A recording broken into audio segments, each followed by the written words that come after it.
Messieurs, j'espère que vous allez bien. Jour numéro 32. Ce soir, ça croustille. L'amour répond au désir sexuel.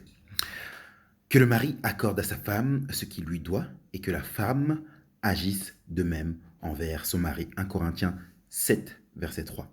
La Bible encourage, valorise l'intimité physique dans le contexte du mariage entre un homme et une femme. Cantique des Cantiques est une poésie qui parle ouvertement d'une sexualité passionnée. Proverbe en fait également l'éloge. Regardez, que ta source soit bénie, fais ta joie de la femme de ta jeunesse, biche des amours, gazelle pleine de grâce, que ses seins t'enivrent en tout temps, sois continuellement épris de son amour, que ses seins t'enivrent en tout temps, sois continuellement épris de son amour. La sexualité dans le mariage est l'un des plus beaux cadeaux que Dieu nous a fait et dont il nous faut jouir régulièrement. La sexualité renforce l'intimité physique, émotionnelle et spirituelle entre un homme et sa femme. Cela produit une paix dans leur mariage. C'est quelque chose qui est complètement gratuit, sans culpabilité et sans regret. Elle est pleinement approuvée par Dieu. Dieu ne détourne pas le regard, les anges ne se voilent pas la face. Je sais que on a du mal à s'imaginer les choses comme ça et à penser comme ça, mais c'est une vérité. Dans l'acte sexuel, on peut rendre gloire à Dieu. Je sais que c'est complètement hors de la pensée du monde, de la pensée d'aujourd'hui, mais justement c'est ça le problème. Nous, on est faibles.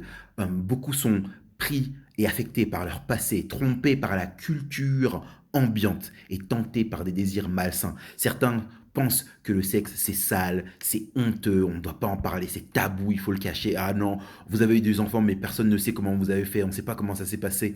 D'autres sont hantés par leur passé ou par des immoralités ou bien par des adultères. D'autres encore sont pris dans la pornographie alors que Dieu a prévu l'intimité sexuelle pour remplir et pour les satisfaire. Mais il préfère utiliser des choses créées par l'homme pour remplir ce que Dieu a mis en eux. Et donc, beaucoup finissent par se priver l'un de l'autre parce que l'un est pris par ses remords du passé, l'autre est pris par sa pornographie. Beaucoup se privent l'un de l'autre. Alors que la Bible nous dit que la femme n'a pas autorité sur son propre corps, mais le mari, et le mari, inversement, n'a pas autorité sur son propre corps, mais c'est la femme. Parce que les deux ne forment plus qu'une seule chair. Vous formez une personne. Et vous êtes la seule personne sur la terre que Dieu a prévue pour répondre aux désirs sexuels de votre femme. Je répète, vous êtes la seule et unique personne sur la terre que Dieu a prévue pour répondre aux désirs sexuels de votre femme. Alors ne vous privez pas l'un de l'autre, si ce n'est, comme le dit les Écritures, pour vaquer à la prière d'un commun accord et ensuite revenir ensemble de peur que l'ennemi ne vous tente par votre incontinence. Beaucoup vont dire, ah oui, il faudrait plutôt montrer ça à ma femme. Ça, c'est une vidéo pour ma femme, ça. Mais je vais dire malheureusement, je ne sais pas si le mot qui convient, il y a beaucoup d'hommes qui aujourd'hui sont dans ces situations-là. Je ne sais pas si c'est dû à quoi, je ne sais pas si vous êtes dans la situation, vous privez votre femme de votre affection physique et sexuelle. Malheureusement, aujourd'hui, ça concerne de plus en plus d'hommes, particulièrement ceux qui sont pris par la pornographie. Le fait de tout le temps être dans la pornographie crée, en fait, on ne va pas rentrer trop en profondeur, mais simplement crée des attentes irréalistes, des choses complètement folles, des choses complètement délirantes. La réalité n'apporte plus aucune satisfaction et les gens restent coincés dans le monde virtuel et se privent de ce cadeau que Dieu leur a fait à travers l'intimité dans le mariage.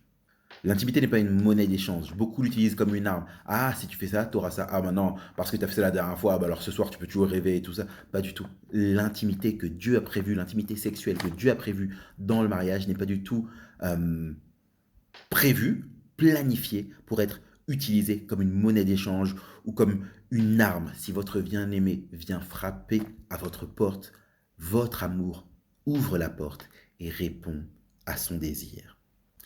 Le cœur même du mariage, c'est de donner de soi-même, de donner de sa personne pour satisfaire, pour faire du bien, pour être une bénédiction pour l'autre. J'aimerais tellement parler plus longtemps de ce sujet, de témoigner de la grâce dans la sexualité. C'est peut-être deux mots que vous avez jamais vus, mis du moins, l'un à côté de l'autre, mais faire preuve de grâce dans la sexualité, c'est quelque chose qui est super important. Mais malheureusement, c'est trop souvent négligé. L'évangile est présent dans la sexualité. Enfin, c'est, c'est vrai que tant qu'on n'a pas ouvert les yeux dessus, on ne le voit pas, mais écoutez simplement. Le cœur du mariage, c'est de donner de sa personne pour satisfaire, pour le bien, pour être une bénédiction pour l'autre. Non pas pour prendre pour soi, mais pour être une bénédiction pour l'autre. Et Dieu nous a fait ce cadeau dans le mariage, et ça doit nous emmener encore bien plus loin que ça. La sexualité que Dieu a prévue dans le mariage, c'est un avant-goût, c'est euh, un petit four, un apéritif de ce que va être la venue du Christ et la réunion entre Christ l'époux et son Église l'épouse. C'est la joie, un avant-goût, des petites miettes de la joie que nous allons expérimenter lorsque nous serons avec Christ. Alors chaque fois que vous jouissez de ce cadeau que Dieu vous a fait, gardez à l'esprit que Dieu vous donne un petit aperçu, une petite miette de ce que sera l'extase lorsque nous serons en sa présence lors de son avènement.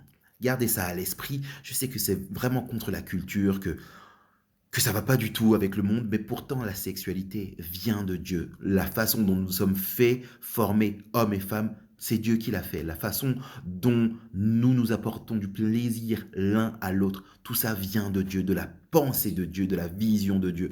Pourquoi c'est tant attaqué? Parce que l'ennemi fait tout son possible pour détourner tout ce que Dieu fait. Et Dieu a mis quelque chose vraiment de très fort pour créer un lien entre l'homme et sa femme dans le mariage. Voilà pourquoi l'ennemi l'attaque aussi fort. Et voilà pourquoi on voit aujourd'hui notre monde truffé de choses qui sont complètement aberrantes, qui n'ont rien à voir avec ce que Dieu a prévu, avec ce que Dieu avait en tête. Mais le but, toujours, c'est de détourner, de transformer pour le mal ce que Dieu a prévu pour le bien.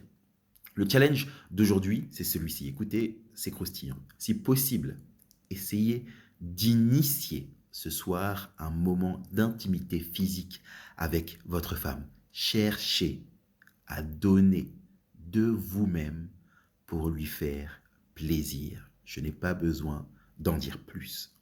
Demandez à Dieu que ce moment soit agréable pour vous deux. Je ne sais pas si vous vous souvenez de cette série. Euh, Quand on était très jeune, autant on regardait encore des séries, il y avait un couple et avant de faire l'amour, ils priaient ensemble pour que Dieu les bénisse. Et c'était tellement représenté dans la série comme ridicule, comme vieux jeu, comme vraiment pitoyable. Qu'est-ce que c'est que ça? Pourtant, c'est quelque chose qui vient de Dieu. Pourquoi on ne mettrait pas Dieu au milieu? Pourquoi Dieu serait exclu? Pourquoi Dieu ne pourrait pas entrer dans la chambre à ce moment-là? Ça n'a aucun sens. Il faut vraiment qu'on change notre façon de penser par rapport à ça. Ça vient de Dieu. Dieu peut être présent. Dieu peut nous accompagner pour qu'on puisse donner de nous-mêmes pour faire du bien à l'autre. Est-ce que ce n'est pas ce que Christ a fait? Christ s'est donné lui-même pour le bien de l'humanité, pour sauver l'humanité. Il y a quelque chose de l'évangile là-dedans. On ne va pas rentrer trop en détail ce soir sur le sujet. Demandez à Dieu que ce moment soit un moment agréable pour vous deux et que cela puisse vous conduire à une plus grande intimité. Le rapport, c'est celui-ci. Est-ce que c'était un moment satisfaisant?